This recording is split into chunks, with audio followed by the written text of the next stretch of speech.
അപ്പോൾ ഗൈസ്, അപ്പോൾ നമുക്കെല്ലാവർക്കും ഇഷ്ടപ്പെട്ട ഈ ഒരു ലേസ് എങ്ങനെയാണ് ഇന്ന് ഫാക്ടറികളിൽ നിർമ്മിക്കുന്നതെന്നാണ് നമ്മളിന്ന് ഈ ഒരു വീഡിയോയിലൂടെ നോക്കാൻ പോകുന്നത്. അപ്പോൾ വീഡിയോ ഇഷ്ടപ്പെട്ടാൽ ലൈക്ക് ചെയ്യാനും സബ്സ്ക്രൈബ് ചെയ്യാനും ആരും മറക്കല്ലേ. അപ്പോൾ നമുക്ക് വീഡിയോയിലോട്ട് കിടക്കാം. അപ്പോൾ നിങ്ങളീ കാണുന്ന മെഷീനുകളാണ് അവർക്ക് വേണ്ടിയിട്ടുള്ള ഉരുളക്കിഴങ്ങുകളും കാര്യങ്ങളൊക്കെ പറിച്ച് ഫാക്ടറികളിലേക്ക് എത്തിക്കുന്നത്. അപ്പോൾ ഈ ഒരു വലിയ മെഷീനുകളുടെ സഹായത്തോടെയാണ് ഇവർ ഈ കാര്യങ്ങളൊക്കെ ചെയ്യുന്നത്. വളരെയധികം ഗുണനിലവാരമുള്ള ഉരുളക്കിഴങ്ങുകൾ മാത്രമാണ് ഇവിടെ ഇവർ ലേസ് നിർമ്മിക്കാൻ വേണ്ടി എടുക്കുന്നത്. അപ്പം നമുക്കൊരു ഗെയിം കളിച്ചാലോ? അപ്പം നിങ്ങൾക്ക് ബിങ്കാണോ ലേസാണോ ഇഷ്ടപ്പെട്ടതെന്ന് താഴെന്ന് കമൻറ്റ് ചെയ്യാൻ മറക്കല്ലേ. അത് നിങ്ങൾക്ക് ഏത് ഫ്ലേവറിലുള്ള കളറാണ് ഇഷ്ടപ്പെട്ടതെന്നും നിങ്ങൾ താഴെന്ന് കമൻറ്റ് ചെയ്തേക്കുക. അപ്പോൾ നിങ്ങളെ കാണുന്ന കൺവെയർ ബെൽറ്റുകളിലാണ് ഇവർ ഉരുളക്കിഴങ്ങുകൾ കടത്തി വിട്ടതിന് ശേഷം ഇവരിത് കേൾക്കുന്ന പ്രോസസ്സിലേക്ക് കടത്തി വിടുന്നത്. അപ്പോൾ ഇവർ കേൾക്കുന്ന പ്രോസസ്സിലൂടെ കടത്തി വിടുന്നതിന് മുമ്പ് നിങ്ങൾ വീഡിയോ ഇഷ്ടപ്പെട്ട ലൈക്ക് കൂടി ചെയ്തിരിക്കുക. അപ്പോൾ ഈ ഒരു വലിയ മെഷീനുള്ള സഹായത്തോടു കൂടിയാണ് ഇവർ ഈ ഉരുളക്കിഴങ്ങുകൾ കേക്കെടുക്കുകയും കാര്യങ്ങളൊക്കെ ചെയ്യുന്നത്. അപ്പോൾ ഇവിടെ ഇവർക്ക് ഈ ഉരുളക്കിഴങ്ങുകൾ കേൾക്കാൻ വേണ്ടി വളരെ ക്വാണ്ടിറ്റിയുള്ള വെള്ളവും കാര്യങ്ങളൊക്കെ ആവശ്യമാണ്. അതുകൊണ്ട് തന്നെ ഈ വെള്ളം അവർ പിന്നെ റീസൈക്കിൾ ചെയ്ത് ഉപയോഗിക്കുന്നതായിരിക്കും. കാര്യം അത് ഫിൽട്ടർ ചെയ്തിട്ടായിരിക്കും ഉപയോഗിക്കേണ്ടത്. ഇവർ 2 വർഷം കേൾക്കുന്നതിന് ശേഷം ഇവരെന്താ അടുത്ത ചെയ്യുന്ന നോക്കിക്കഴിഞ്ഞാൽ വീണ്ടും ആ ഉരുളക്കിഴങ്ങുകൾ ഇവർ കൺവെയർ ബെൽറ്റുകളുടെ കടത്തി വിട്ടതിന് ശേഷം ഇതിൻ്റെ തൊലി കളയൽ പ്രോസസ്സിലേക്കാണ് അവർ കടത്തുന്നത്. ഓക്കെ, അപ്പോൾ ഈ ഒരു മെഷീനുകളിൽ അതിനാവശ്യമായ ക്വാണ്ടിറ്റിയിലുള്ള ഉരുളക്കിഴങ്ങുകൾ നിറഞ്ഞു കഴിഞ്ഞാൽ ഈ ഒരു മെഷീനുകളുടെ സഹായത്തോടു കൂടി ഉരുളക്കിഴങ്ങിൻ്റെ പുറഭാഗത്തുള്ള തൊലികളും മറ്റും കാര്യങ്ങളൊക്കെ അവർ നീക്കം ചെയ്യുന്നതായിരിക്കും. അപ്പോൾ ഈ ഒരു കറങ്ങുന്ന ടാങ്കുകളിൽ നിന്നായിരിക്കും അവരുടെ തൊലിയും കാര്യങ്ങളൊക്കെ നീക്കം ചെയ്യുന്നത്. അപ്പോൾ ഈ ഒരു ടാങ്കുകളൊക്കെ അവർ ചെറുതായി തന്നെ വെള്ളവും കാര്യങ്ങളൊക്കെ സ്പ്രേ ചെയ്ത് കൊടുക്കുന്നതായിരിക്കും. അതിന് വെച്ചാൽ നല്ല സ്മൂത്തായിട്ട് അതിൻ്റെ തോലും കാര്യങ്ങളൊക്കെ ചെത്തിപ്പോണ്ടായിരിക്കും.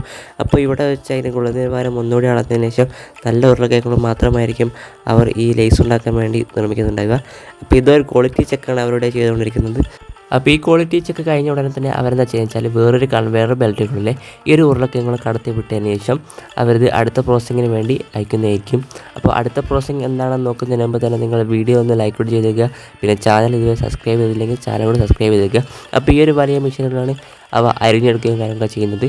അപ്പോൾ ഈ ഒരു മെഷീനുകളിട്ട് ഈ ഉരുളക്കിഴങ്ങുകൾ നന്നായി നൈസായിട്ട് ഈ ഒരു ബ്ലേഡുകൾ ഉപയോഗിച്ച ശേഷം അവർ നന്നായിട്ട് നമ്മൾ ഇന്ന് മാർക്കറ്റിൽ കാണുന്ന ആ ഉരുളക്കിഴങ്ങുകളുടെ ഷേപ്പാക്കി അവർ അരിഞ്ഞെത്തിക്കുകയായിരിക്കും.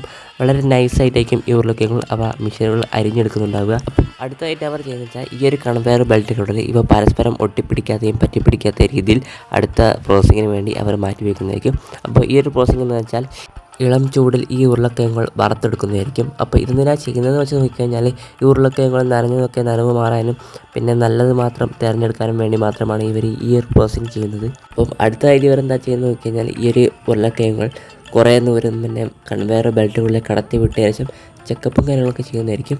അപ്പോൾ ഈ ഒരു ഉരുളക്കിഴങ്ങുകളുടെ ഗുണനിലവാരവും കാര്യങ്ങളൊക്കെ ചെക്ക് ചെയ്യാനായിട്ടാണ് ഇവരിങ്ങനെ ചെയ്യുന്നത്. അപ്പോൾ ഇതിന് അപ്പുറത്തെത്തുന്ന ഉരുളക്കിഴങ്ങുകൾ വളരെയധികം ഗുണനിലവാരമുള്ള നല്ലൊരു ക്വാണ്ടിറ്റിയിലുള്ള നല്ല ഷേപ്പും കാര്യങ്ങളൊക്കെ ഉള്ള ലേസുകൾ മാത്രമായിരിക്കും അപ്പുറത്തെത്തുക. അപ്പോൾ നമ്മുടെ ലേസ് ഇവിടെ ഏകദേശം റെഡി ആയിട്ടുണ്ട്. അപ്പോൾ ഇനി ഇവിടെ ഫ്ലേവറും കാര്യങ്ങളൊക്കെ ചേർക്കുന്ന പ്രക്രിയയാണ് ഇവിടെ നടന്നുകൊണ്ടിരിക്കുന്നത്. അപ്പോൾ ഈ ഒരു കൺവെയർ ബെൽറ്റിലൂടെ കടത്തി വിട്ട ശേഷം നല്ല ഷേപ്പും നല്ല കട്ടിയുള്ള ലേസുകൾ മാത്രമായിരിക്കും അപ്പുറത്ത് എത്തുന്നുണ്ടാവുക. ഇത് വലിയൊരു പ്രോസസ്സിങ് തന്നെയാണ് ഇവിടെ ഇപ്പോൾ നടന്നുകൊണ്ടിരിക്കുന്നുണ്ട്. അപ്പോൾ ഈ ലേസുകളാണ് ലാസ്റ്റ് ഇവിടെ എത്തിയിട്ടുള്ളത്. അപ്പോൾ ഈ ഒരു സ്ഥലത്ത് വെച്ചിട്ടാണ് അവർക്ക് വേണ്ടിയുള്ള ഫ്ലേവറും കാര്യങ്ങളൊക്കെ ഇവർ നിർമ്മിക്കുന്നത്. ഏകദേശം 10-32 ഫ്ലേവറുകൾ ഇവിടെ ഈ ഒരു കമ്പനികൾ ഇവിടെ നിർമ്മിക്കുന്നുണ്ട്. നമ്മൾ നേരത്തെ കണ്ട എല്ലാ പ്രോസസ്സിങ് കാര്യങ്ങളൊക്കെ ചെയ്യുന്ന കമ്പ്യൂട്ടർ പ്രോഗ്രാമിങ്ങിലൂടെയാണ്. അപ്പോൾ ഇവിടെയുള്ള എല്ലാ കാര്യങ്ങളും ചെയ്യുന്ന റോബോട്ടിക്സ് ആണ്. അപ്പോൾ ഇഷ്ടപ്പെട്ട ലൈക്ക് ചെയ്യാനൊന്നും ആരും മറക്കല്ലേ ഗൈസ്. അപ്പോൾ ഇവിടെ ഈ ഒരു സ്ഥലത്ത് വെച്ചിട്ടാണ് ഇവിടെ ഫ്ലേവറും കാര്യങ്ങളൊക്കെ ചേർക്കുന്നത്. അപ്പോൾ ഓരോ ഫ്ലേവറിനും ഓരോ നിറത്തിലുള്ള കവറും കാര്യങ്ങളൊക്കെ ആണെന്ന് നമുക്കറിയാമല്ലോ. ആ കവറും കാര്യങ്ങളൊക്കെ തന്നെ ഈ ഒരു കമ്പനികളിൽ തന്നെ ഇവിടെ നിർമ്മിക്കുന്നുണ്ട്. അപ്പോൾ അടുത്ത പ്രോസസ്സിങ് എന്താണെന്ന് നോക്കുമ്പോൾ വീഡിയോ ലൈക്ക് ചെയ്തേക്കുക. അപ്പോൾ ഈ ഒരു കമ്പനി എന്താ ചെയ്യുന്നത് വെച്ചാൽ ഈ ഒരു പാക്കറ്റുകളിലേക്ക് നിശ്ചിത അളവിൽ ക്വാണ്ടിറ്റിയിലൊക്കെ ആ ലേസുകൾ അവർ നിറയ്ക്കുന്നതായിരിക്കും. അപ്പോൾ ഈ ലേസുകളിൽ എന്തൊക്കെയാണ് ചേർക്കുന്നത് എന്നുള്ള കാര്യങ്ങൾ ഇവർ ഈ ഒരു വീഡിയോയിൽ പറയുന്നില്ല. അപ്പം നമ്മുടെ ലേസ് ഇവിടെ തയ്യാറായിട്ടുണ്ട്. അപ്പോൾ ഇതെന്താ അവർ ചെയ്യുന്നത് വെച്ചാൽ പാക്കറ്റുകളിലേക്ക് പുറമേക്ക് മാർക്കറ്റിംഗ് ചെയ്യുന്നതാണ്.